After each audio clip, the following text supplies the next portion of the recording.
Rolls Royce खरीदने के लिए करना पड़ता है ये काम, वरना आप इसके मालिक नहीं बन सकते। टर्की की एक ऐसी मिस्टीरियस जगह जहां लोग जाने से भी कतराते हैं। साथ ही आज के इस वीडियो में जानिए दुनिया के सबसे बड़े कैमरा के बारे में जो 260 आईफोन के बराबर है, और इंडिया का एक ऐसा रेलवे स्टेशन जो बादलों से सिर्फ एक हाथ की दूरी पर बना है। तो जानने के लिए ऐसी मजेदार फैक्ट्स तो वीडियो को लास्ट तक पूरा देखिएगा। दुनिया में रोल्स रॉयस के ओनर्स की बात की जाए तो एलन मस्क, मुकेश अंबानी, अमिताभ बच्चन जैसे नामचीन लोग इस गाड़ी की सवारी हर दिन करते हैं। पर क्या आप जानते हैं कि इसे एक आम आदमी को खरीदने के लिए क्या करना पड़ता है? एक बात जो ज्यादातर लोगों को पता है कि इस कार को बनाने के लिए मशीन नहीं बल्कि इंसानी हाथों का इस्तेमाल किया जाता है। रोल्स रॉयस को तैयार करते वक्त इस बात का खास ध्यान रखा जाता है कि कार की फिनिशिंग में कोई कमी ना रह जाए। कंपनियों की गाड़ियों का लुक बेहद शानदार तो होता ही है। अब इसके बारे में कहा जाता है कि इसे खरीदने से पहले आपका एक फेमस पर्सनैलिटी होना जरूरी है। कंपनी ये कार हर किसी को नहीं देती। इस तरह की बातें कंपनी के बारे में बिल्कुल गलत है। अगर आपके पास पैसे हैं तो आप रोल्स रॉयस खरीदना चाहते हैं तो खुशी से कंपनी आपको ये कार बेचने को तैयार रहती है। इसके लिए आपसे आपका किसी तरह का ब्यौरा नहीं मांगा जाएगा। जिन चीजों की एक आम कार खरीदते वक्त आपको जरूरत पड़ती है वही सब ले जाकर आप रोल्स रॉयस की कोई भी कार खरीद सकते हैं।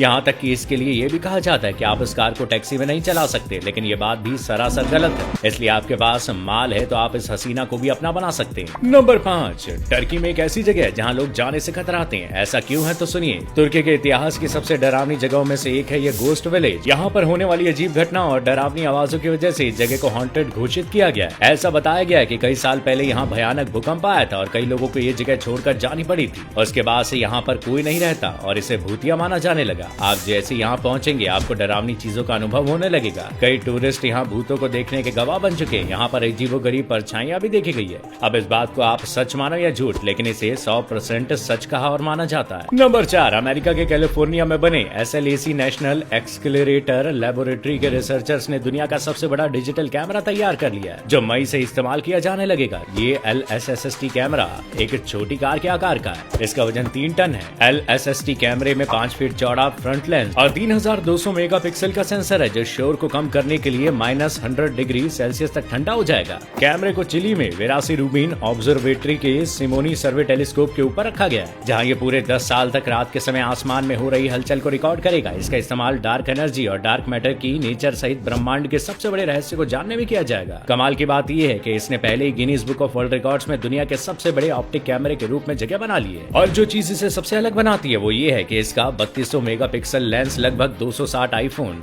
14 प्रो के कैमरे के बराबर है। नंबर 3, इंडियन रेलवे दुनिया का तीसरा सबसे बड़ा रेल नेटवर्क है जहां आपको दुनिया की लंबी ट्रेन लाइन से लेकर देश का सबसे छोटा रेलवे प्लेटफॉर्म भी दिख जाएगा। लेकिन शायद ही किसी को देश के सबसे ऊंचे रेलवे स्टेशन के बारे में पता होगा। स्टेशन का नाम घुम है, जिसे साल 1881 में बनाया गया था, जो 2258 मीटर की ऊंचाई पर बना हुआ है। ये स्टेशन दार्जिलिंग से केवल 8 किलोमीटर दूर है। यहाँ यूनेस्को की हेरिटेज लिस्ट में शामिल टॉय ट्रेन भी चलती है। सड़कों के बीच बने स्टेशन पर देश भर के लोग घूमने आते हैं। स्टेशन से आप नेचर के मजेदार नजारों को आराम से देख सकते हैं। यहाँ से बादल इतने करीब दिखते हैं कि ऐसा लगता है जैसे अभी आप इन्हें छू लेंगे। न्यू जलपाईगुड़ी से दार्जिलिंग के लिए जाने वाली टॉय ट्रेन घूम से गुजरती है। यहाँ पहाड़ों की सीधी चढ़ाई से बचने के लिए घुमावदार पटरियों को बनाया गया था। 1919 में बना ये लूप एक अलग ही अनुभव देता है। नंबर 2, आपको मॉल्स में शॉपिंग करने में मजा तो बहुत आता होगा, लेकिन क्या आपने कभी सोचा है कि एक जगह पर सभी चीजें मिलने का कॉन्सेप्ट आखिर आया कहाँ से, जिसे आप आसान भाषा में मॉल कहते हैं। असल में साल 1950 के दशक में दुनिया में पहली बार शॉपिंग मॉल का कॉन्सेप्ट डेवलप करने का क्रेडिट विक्टर डेविड ग्रूइन के नाम है। उनका जन्म यूरोप में हुआ था और उन्हें अमेरिकन शॉपिंग मॉल का जनक भी कहा जाता है, क्योंकि ग्रूइन ने ऐसी जगह की कल्पना की जहां खरीदारी और संस्कृति एक छत के नीचे हो। लेकिन बाद में उन्हें महसूस हुआ कि अमेरिकी मॉल्स ने असल में शहरों को बर्बाद किया और इसलिए उन्हें भी अपने इस एक्सपेरिमेंट पर बहुत पछताना पड़ा था। नंबर 1, अगर मैं आपसे पूछूं कि हम बर्फ का ज्यादातर इस्तेमाल किस लिए करते हैं तो आप कहेंगे ठंडा पानी पीने के लिए या आइसक्रीम खाने के लिए। पर मैं अगर कहूं कि ऐसी दुनिया भी है जो पूरी तरह बर्फ से बनी है तो आप शायद ही इस पर विश्वास करेंगे। लेकिन अब मैं जो आपको दिखाने वाला हूं उसको देखकर आपको अपनी आंखों पर विश्वास हो ही जाएगा।